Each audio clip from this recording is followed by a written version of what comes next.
नमस्कार मित्रांनो. बी-एम-सीचा निकाल लवकर लागण्यासाठी आपण काही गोष्टी करणार आहोत. त्यातली पहिली गोष्ट म्हणजे उद्या सोमवार आहे. तर उद्यापासून आपण बी-एम-सीला मेल करायला सुरुवात करणार आहोत. दुसरी गोष्ट म्हणजे आपल्यातले काही विद्यार्थी बी-एम-सी मुंबई ऑफिसला डायरेक्ट व्हिजिट देणार आहेत. तर मुंबई रिजनमध्ये राहणारे किंवा ज्यांना शक्य होईल त्यांनी या विद्यार्थ्यांसोबत सहभाग नोंदवावा. त्याची डिटेल्स तुम्ही बघू शकता आपल्या स्क्रीनवर. डेट आहे 18 फेब्रुवारी म्हणजे मंगळवारी. टाईम 10:30 वाजता, सकाळी 10:30 वाजता. ॲड्रेस आहे बी-एम-सी ऑफिस गेट नंबर 6 आणि तुम्हाला संपर्क साधायचा असेल तर स्क्रीनवर टेलिग्राम आयडी दिलेला आहे. त्यावर तुम्ही संपर्क साधू शकता. मी हा व्हिडिओ याच्यासाठी बनवत आहे, यामध्ये जास्तीत जास्त मुलांचा सहभाग असावा.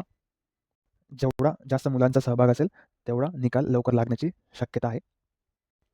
आपल्या टेलिग्राम चॅनलची लिंक खाली डिस्क्रिप्शनमध्ये दिलेली आहे. तुम्ही आपल्या चॅनलला जॉइन करू शकता. स्पेशली 2 चॅनलची लिंक दिली. एक त्याच्यात आपल्या स्पेशल बी-एम-सी ग्रुपची, ज्याच्यात जवळ-जवळ 2,500 प्लस मुलं आहेत. तर तुम्ही टेलिग्राम चॅनल जॉइन करू शकता आणि आपला हा व्हिडिओ जास्तीत जास्त मुलांपर्यंत शेअर करू शकता. म्हणजे बी-एम-सी ऑफिसला जास्तीत जास्त मुलं सहभाग होतील आणि आपला रिझल्ट लवकर लागेल. आम आम्ही आमच्याकडनं जेवढे प्रयत्न होत आहे, तेवढे करत आहे बी-एम-सीचा निकाल लवकर लागण्यासाठी. तर यामध्ये तुमचा पण सहभाग असू द्या. सर्वांनी आपल्या चॅनलची लिंक जॉइन करा. बाकी आपण आपले प्रयत्न चालूच ठेवू. धन्यवाद.